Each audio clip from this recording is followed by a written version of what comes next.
নমস্কার, সনাতন ধর্মকথা চ্যানেলে আপনাদের সবাইকে স্বাগত।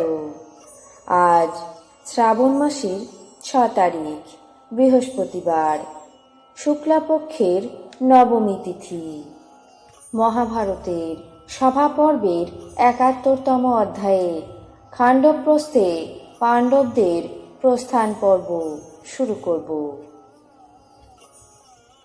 নারায়ণং নমস্কৃত্য নরং চৈব নরোত্তমং দেবীং সরস্বতীং ব্যাসাং ততো জয়মুদীরয়েৎ। যুধিষ্ঠির হাত জোর করে রাজা ধৃতরাষ্ট্রকে বলতে লাগলেন, হে রাজন, এখন আমরা কি করব তারই অনুমতি করুন। আমরা চিরদিন আপনার শাসনের অনুবর্তী হয়ে থাকি। ধৃতরাষ্ট্র বললেন, হে যুধিষ্ঠির, তোমার কল্যাণ হোক, তোমরা গমন করো, আমি আদেশ দিচ্ছি। সমস্ত ধন সম্পদ নিয়ে গমন করে নিজের রাজ্য অনুশাসন করো। তুমি ধর্মের সূক্ষ্ম গতি বুঝেছ, বিনীত হয়েছ এবং বৃদ্ধদের সেবা করে থাকো।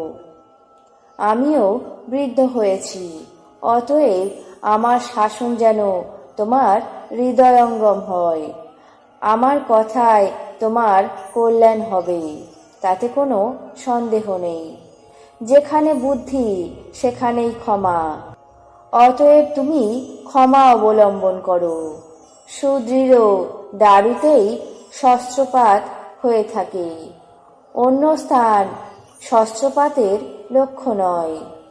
যারা বৈরী আচরণ জানে না, দোষ পরিত্যাগ করে কেবল গুণই দেখে এবং বিরোধে লিপ্ত হন না, তারাই হলেন উত্তম পুরুষ। সাধুগণ বৈরী আচরণ বিস্মরণ করে কেবল শত্রুদের দ্বারা সৎকার্যেরই স্মরণ করে পর উপকার অনুরোধে প্রতিকার করে থাকেন। অধম পুরুষেরা বিবাদ স্থলে পুরুষ বাক্য প্রয়োগ করে থাকে। কেউ পুরুষ বাক্য বললে মধ্যম পুরুষেরা কঠোরভাবে তার উত্তর দিয়ে থাকে। ধৈর্যশালী উত্তম পুরুষের দ্বারা কথিত বা অকথিত সর্বপ্রকার অহিত পুরুষ বাক্যই পরিত্যাগ করে থাকেন। সজ্জন ব্যক্তি শত্রুদের দ্বারা সৎ কাজই স্মরণ করে, তাদের হৃদয়ে কখনো বৈরিতা জন্মায় না। সদাশয় লোকেরা সকলের প্রিয় পাত্র হয়ে থাকে, কারো অর্থ এবং মর্যাদা অতিক্রম করে না। তুমিও তেমনই আচরণ করেছ। দুর্যোধনের নিষ্ঠুর ব্যবহার মনে রেখো না। তুমি তোমার গুণে তোমার মাতা গান্ধারী এবং আমার প্রতি দৃষ্টিপাত করো। এই দুধ ক্রীড়া আমার উপেক্ষিত ছিল, কেবল মিত্রদের পরীক্ষা এবং পুত্রদের বল বোঝার জন্য তাতে অনুমতি দিয়েছিলাম। হে রাজন, তুমি যাদের শাসনকর্তা এবং সর্বশাস্ত্র বিশারদ ধীমান বিদুর যাদের মন্ত্রী, সেই কুরুগণ তোমার শোচনীয় নয়।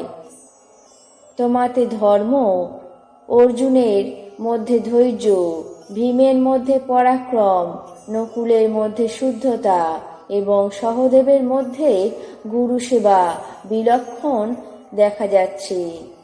অতএব হে বৎস, তোমার কল্যাণ হবে। তুমি খাণ্ডবপ্রস্থে এখনই প্রস্থান করো। ভাইদের সঙ্গে সৌভ্রাতৃত্ব এবং তোমার মন ধর্মে অনুরক্ত হোক। ঋষি বৈশম্পায়ন বললেন, হে মহারাজ, ভরতশ্রেষ্ঠ ধর্মরাজ যুধিষ্ঠির এমন অভিহিত হয়ে শিষ্টাচার দেখিয়ে ভাইগণ এবং দ্রৌপদীর সঙ্গে মেঘশঙ্কাশ রথে আরোহণ করে ইন্দ্রপ্রস্থে প্রস্থান করলেন।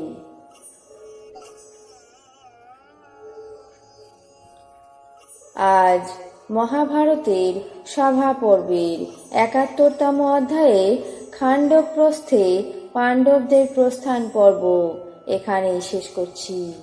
বাকি অংশ আগামী পর্বে পাঠ করে শোনাব। এখন জেনে নেব আজকের দিনের ১২টি রাশির রাশিফল।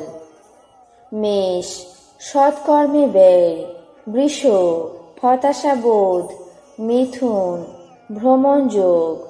কর্কট, বিবাদে জড়িত। সিংহ, প্রলোভনে ক্ষতি। কন্যা, উপার্জন বৃদ্ধি। তুলা, সুযোগ হাতছাড়া।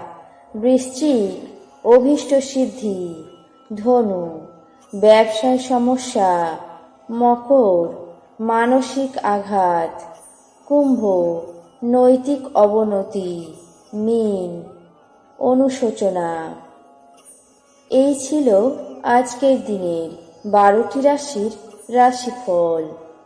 আপনাদের কেমন লাগলো তা অবশ্যই কমেন্ট বক্সে জানাবেন। চ্যানেলটিকে সাবস্ক্রাইব করবেন, লাইক করবেন, শেয়ার করবেন। ধন্যবাদ।